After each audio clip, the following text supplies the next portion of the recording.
Hey everyone, it's Paul from One Cast One Fish, and today we're going to be installing the Garmin EchoMap Ultra on the bow. Now, installing a new fish finder shouldn't be intimidating, and it's rather quite simple if you break it down into its two major evolutions: wiring and mounting. And in this video I'm going to show you how to bring the power from the batteries to the fish finder, and then we're going to look at actually mounting the fish finder to the bow plate on the front of the boat. Now, before we begin, we're going to need to get a few tools together of our own. A good pair of wire strippers, wire that we're going to use to extend the leads from the power cable to the battery terminals. Various crimps and connectors that we're going to use for connecting our wire. A set of quality crimps and heat shrink tubing. Another tool I find indispensable when running wire through a boat is a wire snake. And it works great for fishing those wires from one end of the boat to the other. Now, with all of our tools in order, let's pull everything out of the box that we need. Alright, we have our fish finder itself, which we're going to take and we're going to put this off to the side here because we don't want to break that. Alright, next we have the actual cradle where all of our wiring and everything's going to connect to. Put that off to the side. And we have the actual mounting bracket. We'll put that to the side as well. We'll be using that later when we actually go to mount the fish finder. Next we have the power cord, which we're going to use first here when we start connecting to the battery and running the wires to the bow for the fish finder. So we'll put that here inside the boat. And everything left here in the bag has got to do with the transducer, which we're not going to be using. Because lucky for us, we have the Garmin force trolling motor that we just installed, and it comes with the GT54 transducer already installed. Our first order of business is going to be pull this bow plate off, so that way we can access everything inside, so we can start running our power cable to the battery. Looking in here, we can see where we got the wire tube, and that's where we're going to try to run our power wire through all the way to the batteries. Now we're going to break out the wire snake, and we're going to fish it through that tube.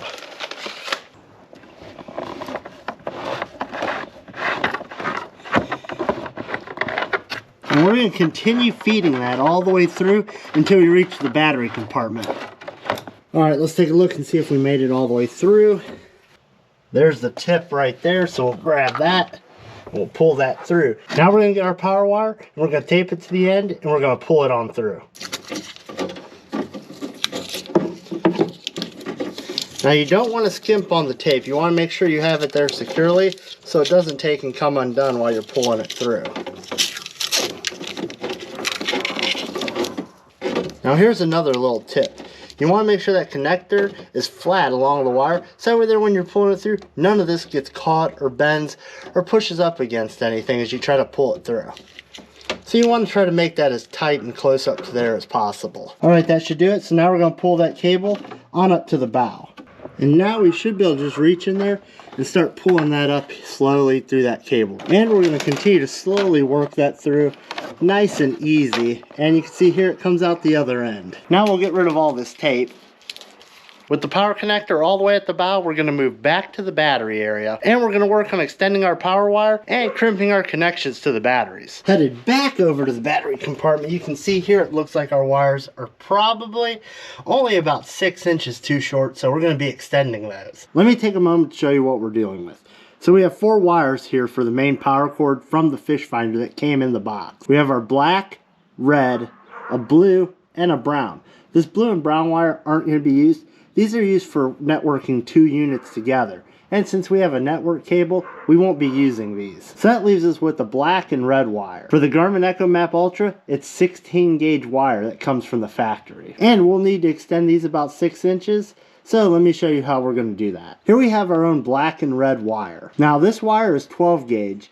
And what's really important is when dealing with a boat or a marine environment, you want to ensure that it's marine wire, which means it's tinned. The wire you can buy at the auto store or the Home Depot or Lowe's probably isn't going to be the marine grade tinned wire, so it's prone to corrosion over time. Now these right here are the butt connectors that we're going to use to crimp our 2 wires together, from the factory wiring harness to our new wire that we'll be installing going to the battery for our extension. What's nice about these butt connectors that I'll be using is they're already wrapped in heat shrink. But that's not all, with the fact that this connector is a step down or step up connector, which means it's specifically made for our 16 gauge wire to be butted up against our 12 gauge wire without any issues. And once we get those wires extended, I'm going to crimp on these ring terminals that are going to connect our wires to our battery terminals. I know that sounds like a lot, but it's really pretty simple, and I'm going to walk you through each step. I'm going to start by prepping our wire and taking care of this brown and blue wire for communication and networking that we're not going to be using.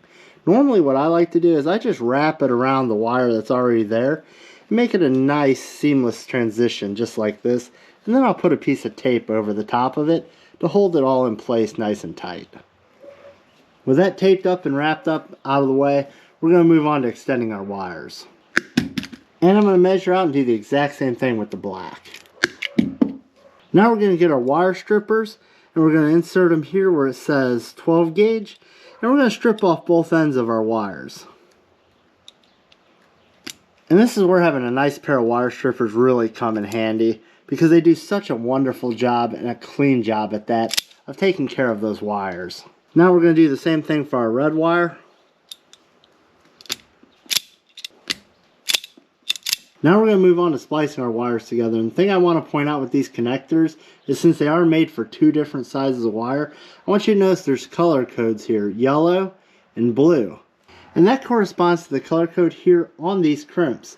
I'm going to start with the smaller 16 gauge wire side of the crimp. We're going to slide that all the way into our connector here. Now again, I want to point out, this is on the blue side of the crimp, and that's going to correspond with the blue section of the jaws on our crimpers. And we're going to squeeze and crimp that down nice and tight. And now we're going to do the exact same thing for our black ground wire.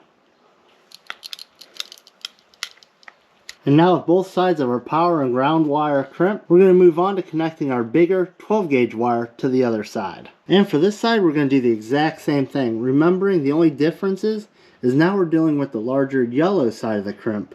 So we're going to need to use the larger portion of the crimpers. So again, we're going to slide that wire all the way in. Once everything's nice and tight, we're going to squeeze. And then we have a nice crimp on the other side. And that's going to connect our two wires, our 16 gauge wire and our 12 gauge wire. And as you can see, that's nice and tight. Now we'll do the exact same thing on the black ground wire side. Now since this connection already has the heat shrink tube attached, we're going to heat that up and make sure we have a good seal all the way around our connection.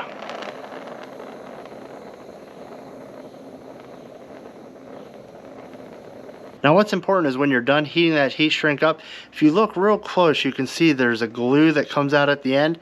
That's how you know you have a nice watertight seal. Now we're going to move on to the other side.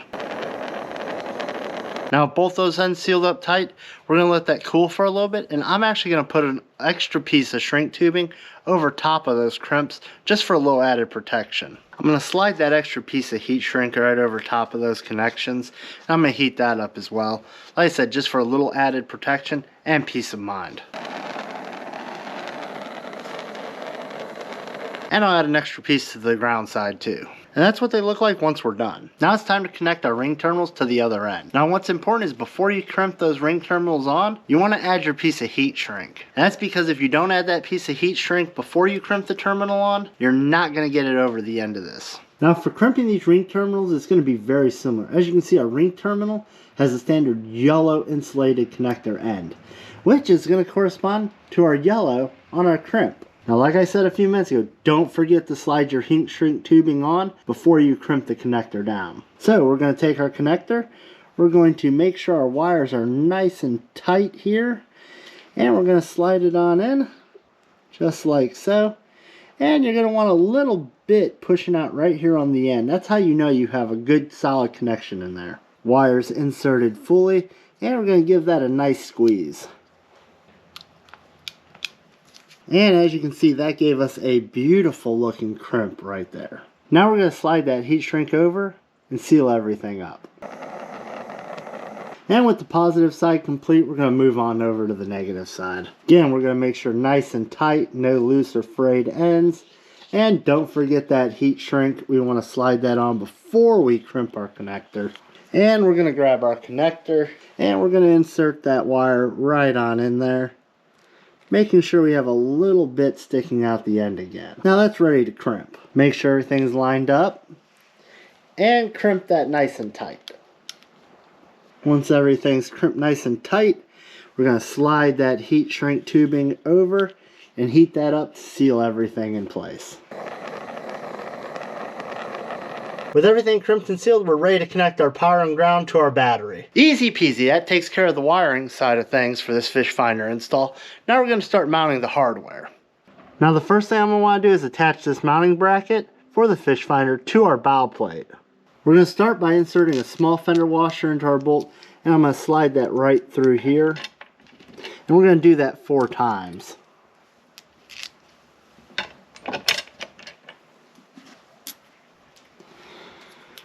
Now we're adding all these fender washers and bolts just to make sure everything has a lot of surface area to hold everything in place. Now with those in place, we're going to move to the back, put our next set of fender washers and our locking nuts.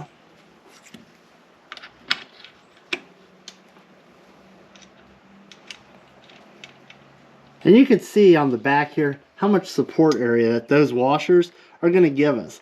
That's going to be especially useful for supporting this fish finder in rough water. Now when it comes to these fender washers, I try to use the largest washer I can, especially on the back side of things as a backing plate, to give us as much support as possible. And now we're just tightening everything down. So now with our brackets and everything mounted in place, I'm going to take our transducer cable from the Garmin Force, and I'm going to slide it right through here on this cable gland. Now I'm going to take my power cable and I'm going to slide it through this cable gland coming out, along with the transducer cable. Next up, we're going to tighten the screws to our bow plate and tighten everything down into place.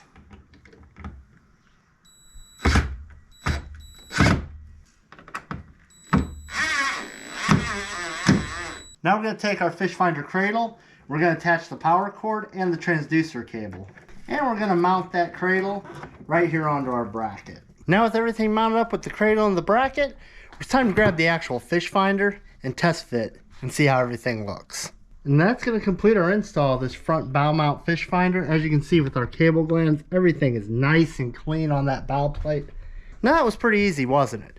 Now every boat and install is going to be a little bit different, but if you follow these basic steps and principles, you'll be on the right track. Now, as always, if you have any questions, feel free to ask down in the comments section.